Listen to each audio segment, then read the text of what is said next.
Assalamualaikum warahmatullahi wabarakatuh. Salam sejahtera untuk kita semua.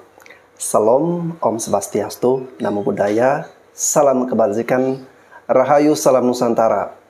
Halo guys, apa kabar? Jumpa kembali bersama saya Bastan Sebo.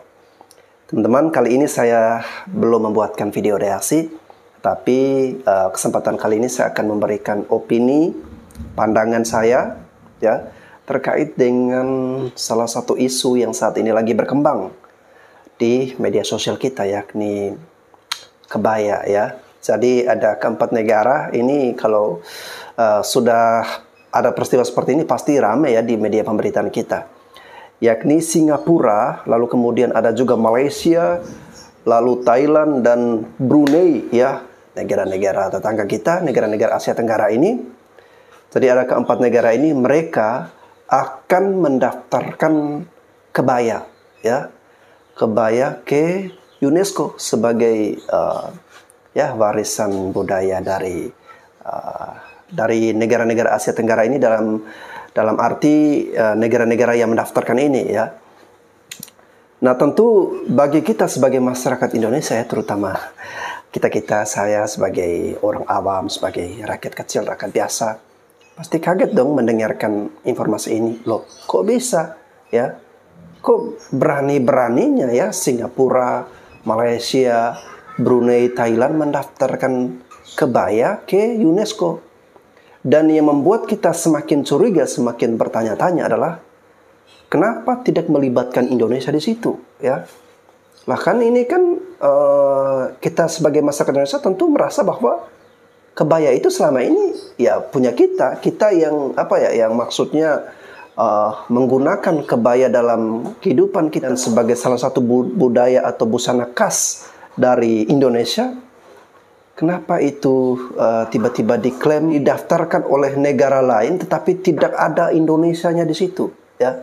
Ini tentunya menjadi pertanyaan bagi saya dan juga mungkin bagi teman-teman, ya.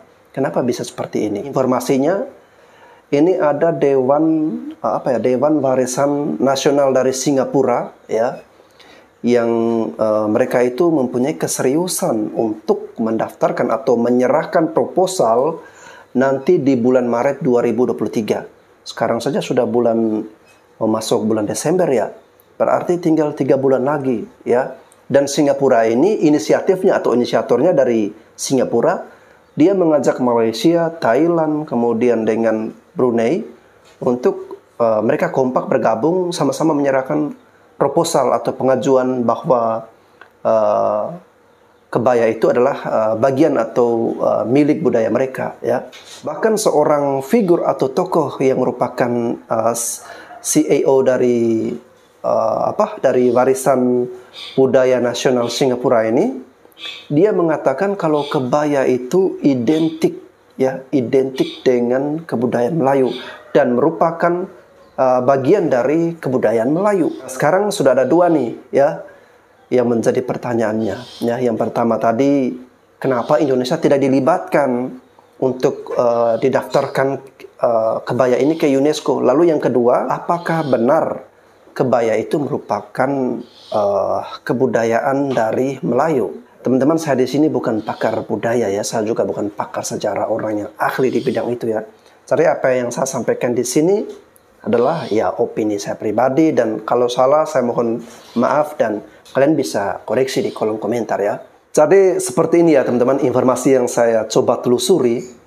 Sebenarnya Indonesia itu sudah diajak untuk bergabung bersama dengan keempat negara yang sudah saya sebutkan tadi untuk sama-sama mendaftarkan kebaya ini ke UNESCO. Itu melalui jalur multinasional atau joint nomination, ya. Tetapi oleh negara kita sendiri, Indonesia, menolak, ya. Lalu kenapa negara kita menolak? Karena ya kita dari Indonesia itu tidak mau lewat jalur yang seperti itu. Kita ingin, ini informasi dari Menteri Kementerian Pariwisata kita, Pak Sandiaga Uno, dari Indonesia itu tegas, ya. Jadi negara kita tegas ingin mendaftarkan lewat single nomination, ya. Artinya hanya ada satu negara saja, yakni dari Indonesia itu sendiri, yang berhak untuk mendaftarkan kebaya ke UNESCO. Kenapa bisa seperti itu? Ya, karena menurut Pak Sandiaga, kita dari Indonesia merasa ya berhak, merasa bahwa ya itu warisan budaya dari Indonesia, ya. Lalu kemudian pertanyaan selanjutnya, sudah tahu seperti itu, kenapa kita ini belum juga mendaftarkan seperti kebaya ini ke UNESCO? Giliran sekarang ada negara-negara lain sudah ingin mendaftarkan itu, baru kita kesannya seperti tergopoh-gopoh ya. Kita seperti terbangun dari tidur kita ya. Dan baru di belakangan kita mulai bangkitkan kemarahan kita, mulai protes, mulai marah ya. Lalu kemudian saya lihat di media sosial itu ramai-ramai netizen Indonesia yang marah-marah atau ngamuk-ngamuk kayak pemerintah kita. Kenapa Indonesia, pemerintah kita cuma diam saja sih melihat fenomena seperti ini atau kejadian seperti ini? Kenapa nggak segera daftarkan kebaya itu ke UNESCO biar negara lain itu tidak asal mendaftarkan ke UNESCO? Jadi kita harus lebih dulu dong, harus inisiatif lebih dulu. Jadi begini ya teman-teman, kita jangan dulu protes atau marah-marah ke pemerintah. Karena semuanya itu ada regulasi, ada prosedurnya. Jadi coba teman-teman cari tahu di internet. Untuk mendaftarkan ke UNESCO saat ini kita masih punya satu sikel yang aktif, yakni jamu ya. Jamu itu mau kita daftarkan ke UNESCO ya. Lalu ada sikel yang non aktif ya, yang sudah kita serahkan proposalnya tetapi masih menunggu waktu lagi ya. Yakni ada Reok Ponorogo, kemudian Tempe, dan satunya lagi saya lupa ya. Jadi di UNESCO ini ada prosedur setiap satu kebudayaan ya, baik berupa wujud fisika atau tak benda seperti itu hanya boleh kuotanya itu 1 untuk 2 tahun sekali ya. Jadi setiap negara boleh mendaftarkan kebudayaannya itu satu kebudayaan untuk 2 tahun sekali ya, untuk dalam periode 2 tahun. Jadi tidak bisa kita semua warisan budaya dari Indonesia kita kumpulkan ya. Misalnya ada 1.500 budaya, kita kumpulkan, kita serahkan ke UNESCO. Jadi tidak bisa seperti itu ya teman-teman. Itu memang aturan atau ada prosedur di UNESCO. Dan menyangkut kenapa bisa ada prosedur seperti itu, ya saya tidak bisa menjelaskan itu kepada teman-teman karena saya juga tidak memahami. Ya, mungkin informasi seperti ini bisa disampaikan oleh orang yang berada di instansi dari UNESCO ini. Kalian harus ketahui informasi ini ya. Sejak tahun 2013, Kemendikbudristek mencatat Indonesia memiliki 1.528 warisan budaya tak benda yang bisa diajukan ke UNESCO. Itu dari 2013 ya. Dan jika semua diusulkan ke UNESCO, dibutuhkan 3.000 tahun. Karena hanya bisa diakomodasi setiap 2 tahun ya.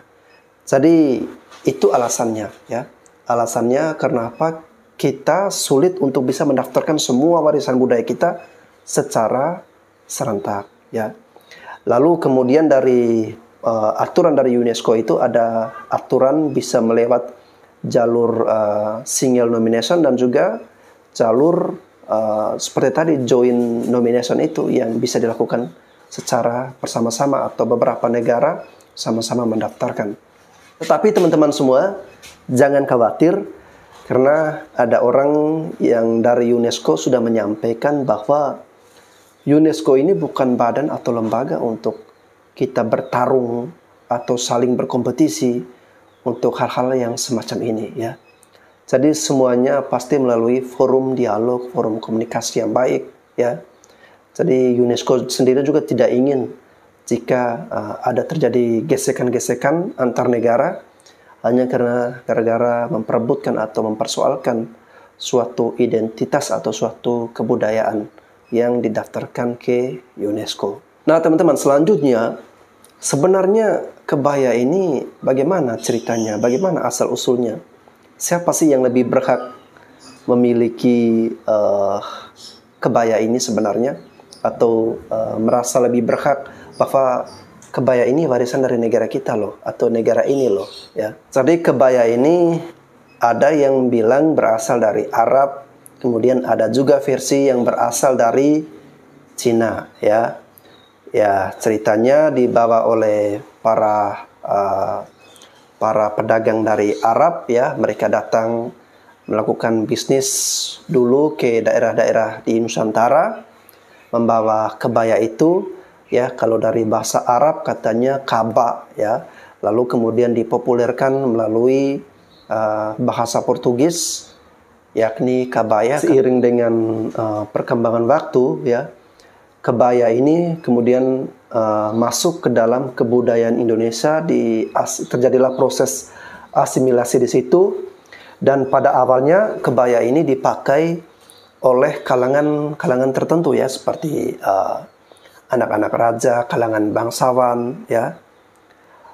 Dan kebaya ini identik dengan Raden Ajeng Kartini, ya, salah satu tokoh atau salah satu figur pahlawan perjuangan emansipasi wanita, ya.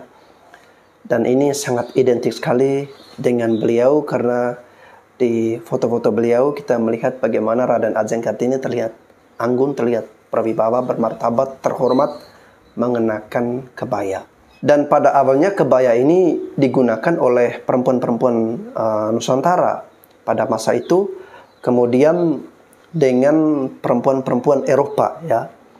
Lalu seiring perkembangan zaman, ketika ada aktivis atau ada pergerakan nasional, ya, yang berusaha melawan penjajahan, lalu kemudian perempuan-perempuan Eropa mulai menanggalkan kebaya, ya, karena mereka melihat ada gerakan perjuangan nasional seperti itu. Lalu kemudian terdogma dalam pemikiran perempuan-perempuan Eropa atau bangsa penjajah pada masa itu bahwa kebaya ini adalah milik atau budaya asli dari Nusantara. Dan kebaya ini bukan hanya tersebar di Indonesia, tetapi juga tersebar di wilayah-wilayah Asia Tenggara lainnya seperti di Malaysia, kemudian di Brunei, dan juga di Singapura dan selatan Thailand, ya.